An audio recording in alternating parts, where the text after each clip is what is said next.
नमस्कार। मैं हूं राजेश मेहतानी और आप देख रहे हैं शॉर्ट कैप्सूल। हमारे बहुत से साथी मेडिटेशन करते हैं या हिंदी में अगर कहें तो ध्यान करते हैं, और मेडिटेशन के पहले कुछ प्रेयर भी करते हैं। सबका अपना अपना तरीका होता है प्रार्थना करने का, प्रेयर करने का। वो आपकी मर्जी होती है आप कैसे करते हैं। लेकिन मैं भी एक आइडिया देता हूँ आपको, अगर आपको अच्छा लगे तो आप उसे अपना सकते हैं। इसे मैं कहता हूँ नमस्ते की प्रार्थना। देखिए नमस्ते कैसे होती है, ऐसे होती है ना। तो नमस्ते की प्रार्थना कैसे होती है, आइए वो देखते हैं। तो जब हम इस मुद्रा में बैठते हैं तो ये देखिए अंगूठा जो है ये सबसे हमारे निकट है। तो ये हमारी उंगलियां, अंगूठा हमें याद दिलाएगा कि हमें प्रार्थना किस क्रम में करनी है और कैसे करनी है। तो ये अंगूठा ये हमारे दिल के सबसे करीब है। तो सबसे पहली प्रार्थना उन लोगों के लिए करिए जो हमारे दिल के बहुत करीब हैं, हमारे बहुत निकट हैं। आपके परिवारजन, आपके मित्र, आपके स्नेही जो आपके बहुत निकट हैं, जिनकी उन्नति में आपको लगता है कि आपकी उन्नति है। जब वो दुखी होते हैं तो आपको लगता है कि आपको दुख हो रहा है। उनकी पीड़ा को आपको अपनी पीड़ा लगती है। अगर वो खुश होते हैं तो आपको भी खुशी होती है। उनको हम कहते हैं कि वो हमारे दिल के करीब हैं। तो सबसे पहली प्रार्थना उनके लिए जो हमारे दिल के बहुत करीब है। दूसरी प्रार्थना देखिए, ये फिंगर इसको हम कहते हैं, ये दिशा दिखाने वाली उंगली है, ऐसी दिशा या मार्गदर्शन करने वाली। अंग्रेजी में कहते हैं इंडेक्स फिंगर या पॉइंटिंग फिंगर भी कहते हैं। तो दूसरी प्रार्थना उनके लिए जिन्होंने जीवन में हमें दिशा दिखाई है, हमारा मार्गदर्शन किया है। हमारे गुरुजन हो सकते हैं, और भी लोग हो सकते हैं जिन्होंने हमें जब भी कभी आवश्यकता पड़ी तो हमारा मार्गदर्शन किया, हमें सही रास्ते पर लेकर आए।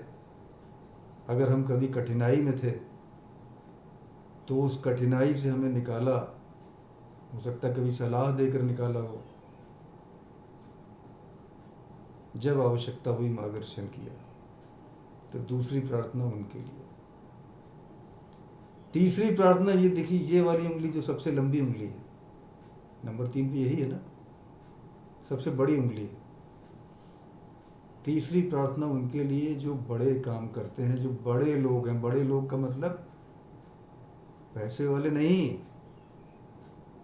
जिनका बहुत नाम है दुनिया में वो भी नहीं, जो सचमुच के बड़े काम करते हैं। जैसे हमारे वीर जवान जो सीमाओं पे तैनात हैं, जिनकी वजह से हमारे जीवन की गुणवत्ता पे फर्क पड़ता है, जो अपना सर्वोच्च बलिदान देश के लिए देने को सदैव तत्पर हैं। उनकी सैलरी भी बहुत ज़्यादा नहीं है, वो करते हैं बड़ा काम। हमेशा देश के लिए अपना खून बहाने के लिए तैयार हैं, ताकि देशवासी खुश रहें, देश सुरक्षित रहे। वो पुलिस ऑफिसर्स, वो पुलिस के लोग जो लॉ एंड ऑर्डर को मेंटेन करते हैं, जिनकी वजह से हम सुरक्षित हैं, वो हैं बड़े काम करने वाले। वो अपने लिए नहीं करते, दूसरों के लिए करते हैं, अपने देशवासियों के लिए करते हैं। वो बड़ा काम करते हैं, वो हैं असली बड़े लोग। हो सकता है कि हम उनसे कभी मिले ना हो, लेकिन हम जानते तो है ना। तो तीसरी प्रार्थना उनके लिए ये बड़ी उंगली हमें याद दिला रही है कि जो बड़े लोग हैं, जो बड़े काम करते हैं। और बड़े लोगों से हमारा तात्पर्य क्या है, वो आपकी समझ में आ गया। उसके बाद ये फिंगर आती है, ये वाली, जो सबसे कमज़ोर फिंगर है। कुछ लोग अगर म्यूज़िक में इंटरेस्ट रखते होंगे, कुछ म्यूज़िकल इंस्ट्रूमेंट्स अगर सीखे होंगे, तो आपके गुरु ने बताया होगा कि सबसे कमज़ोर वाली ये उंगली है। इसको रिंग फिंगर भी कहते हैं। और रिंग इसी में पहनाई जाती है, ये बताने के लिए कि अब तुम कमज़ोर नहीं हो, अब हम तुम्हारे साथ हैं। रिंग फिंगर, ये सबसे कमज़ोर फिंगर यही है। तो अगली प्रार्थना उनके लिए जो इस समय कमज़ोर हैं, गरीब हो सकते हैं, बीमार हो सकते हैं, दुखी हो सकते हैं, जो इस समय अपने को अकेला महसूस करते हैं, आत्मविश्वास की कमी महसूस करते हैं, किसी भी तरह से अपने को कमज़ोर पाते हैं, तो अगली प्रार्थना उनके लिए जो जीवन में इस समय कमज़ोर हैं। और अंतिम ये छोटी उंगली, ये हमें याद दिलाती है कि अब अंतिम प्रार्थना जब मैंने इतनी कर ली, वो अपने लिए। तो सबसे पहले ये 4 प्रार्थनाएं करने के बाद अंतिम प्रार्थना मैं अपने लिए, हम और आप अपने लिए करें। इसे हम कहते हैं नमस्ते की प्रार्थना। आज यहीं रुकेंगे। आशा है आज जो मैंने चर्चा की, आपको ये बात समझ में आई होगी, ये वार्ता आपको अच्छी लगी होगी। यदि आप अभी तक आपने मेरे चैनल को सब्सक्राइब नहीं किया है, तो कृपया उसे सब्सक्राइब कर दीजिए और बेल आइकन का बटन दबाना मत भूलिएगा।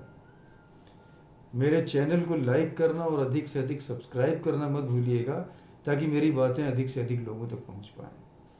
आपने मेरी वीडियो को अंत तक देखा, इसके लिए आपका आभार। बहुत जल्द एक नए वीडियो में एक नए विषय के साथ आपसे फिर भेंट होगी। तब तक के लिए आपसे अनुमति चाहेंगे। नमस्कार।